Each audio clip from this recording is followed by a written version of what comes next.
After that, I'm going to talk about improvising over Just Friends.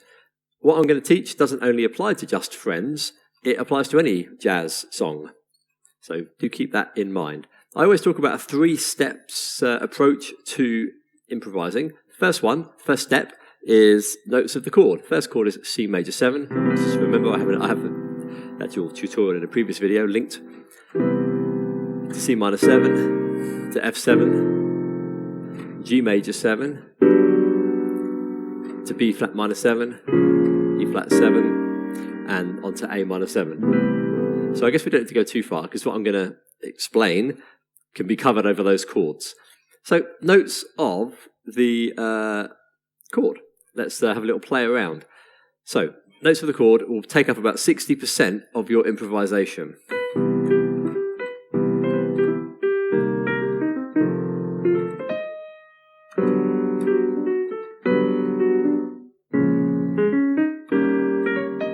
Only notes of the chord. The next step is maybe 20-30%, is where you add notes of interest. That will always be 99%. The 2, or you could call it the 9 in theory, the flat 5, or sharp 11 if you want to label it correctly depending on the chord type you're playing, but let's call it flat 5 for now. And the 6 also could be called the 13th, but let's just call it 2, flat 5 and 6 for now. So any chord, any key, you can normally put the 9 with that, or the 6th. This is the least, but still used as a bluesy note especially, but therefore you don't use blues, for example, with a major 7, because it sounds a bit weird. This doesn't work. Whereas if you play it with a dominant 7, sounds really nice, you see? Whereas you could play it as part of a major 7 if you put it with the major 7 note, so then it works as a sharp 11.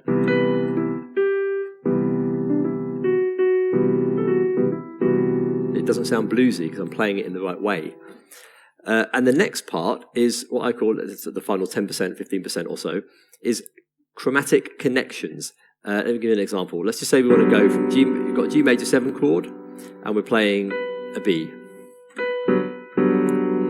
It's just on the second part of the song, and it's going to go to B flat minor 7. So we're here, we're going to go here. So what kind of note is interesting? Let's go down to the D flat. This allows me to explain 2 things, because it's quite far away. We could go the short way, like that, which is quite nice. That's quite easy. And even another chromatic one up to the E flat. But when it's further away, you're not going to go... It's a little bit extreme, you know. So you can put what I would maybe call junk notes, which means they don't really have... Of course they're not junk, but they don't have any theoretical implications. They can't really be analysed. So you might jump around a little bit and then go chromatic. So I might go, 4 beats here, or 8 in total. And then I might go, they might sound wrong in isolation, but in context they'll sound nice. So it might go. So I jumped to this one first of all, so I did a little jump there. I can't remember what else I did, but let's just say I do a jump down to the F sharp from the chord, and then chromatically go from the E. So that's the kind of thing I mean.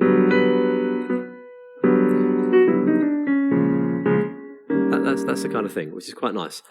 If maybe we have to do a shorter jump, maybe from the F sharp to the B flat, that could be completely chromatic. That's quite nice. And then we're going to go to A minor 7 next, so maybe I want to go down to, let's go up to the E. That could kind of work, but you can just put other random notes in it. And they'll work in context, but you only do that at just a few percent, 1 or 2%. So they're the 3 layers. So you have to play you. How do you play? You have 8 beats. That's playing it quite quickly, as if I'm going... just like that.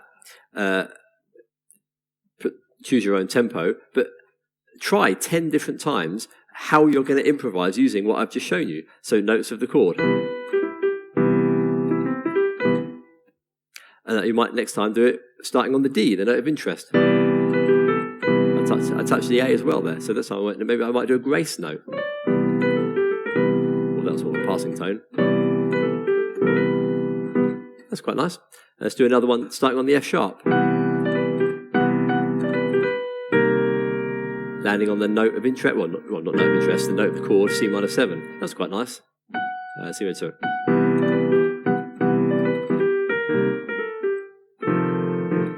It's only 4 beats of the C minor 7 and F7. Another interesting thing is note value awareness, NVA. That A is a 13 or 6 in the key of C, but when I play F, it becomes the 3rd. So it's a safe note twice, but I only know that because I know my major scales, as you must, and I can apply note value awareness. So that was kind of interesting. Little chromatic. It doesn't have to be exactly chromatic, it just means walking up to. Then we're going to go to G major 7. Now the A is the 9 of G major 7, so I could stay there, but I could animate it a little bit by playing other notes of the G major 7, but focusing on the A. That's a nice thing to do. Then we're going to get to B flat minor 7. So what am I near, which is a note of a safe note, a note of chord, A flat. F and A flat are safe notes. Let's go to the 11, because the 11 likes minor 7s, which is E flat. Isn't that nice? Maybe like that, I guess it would be. So in time, it was, so I can't even remember what I've done, which is kind of the point of improvising. Oh yeah.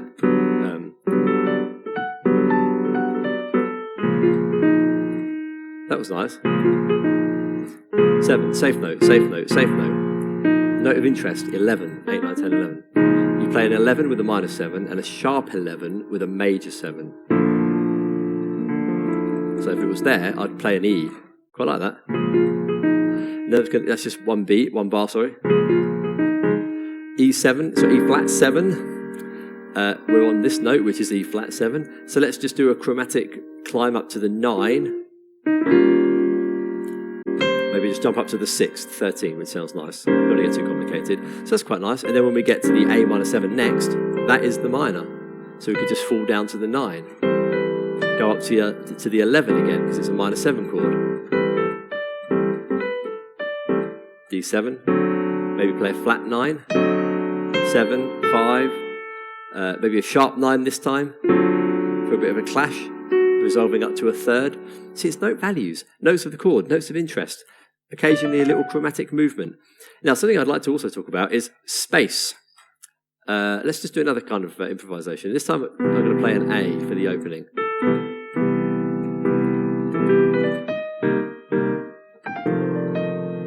That was a nice little interesting lick. So I held down that note, which is in a way my way of saying silence.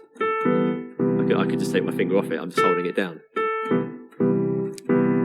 And then chromatic connection from the major 7 to the 5, 7, 9, note of interest, minor. And then on the F, because it's only one bar, very quick, 2, 3, 4. And then I'm going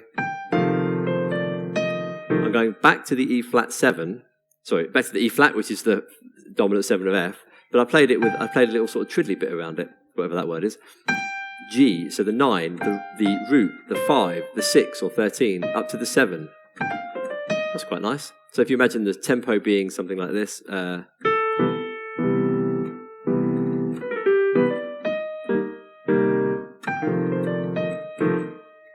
I could make this video an hour long, but these are the main things. Notes of the chord, add the 2 flat 5 and 6, and do some little chromatic connections. Think about space, think about, my favourite word, lilt.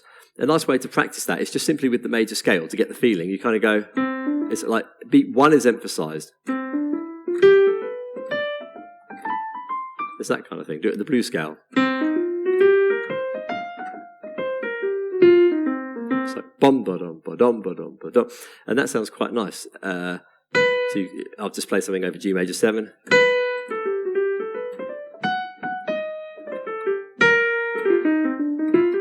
It's that kind of thing.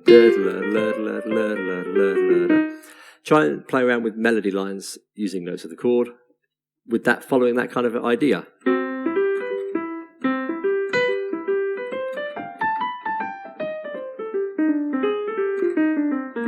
That kind of thing is quite nice to do as well. Maybe put a backing track on, jam around, just bash the chords. You can play the 3 and the 7 only, so that would be this in the key of C, down to here, the minor and the 7, then here would be the 7 and the 3 in F. Mess around with those things.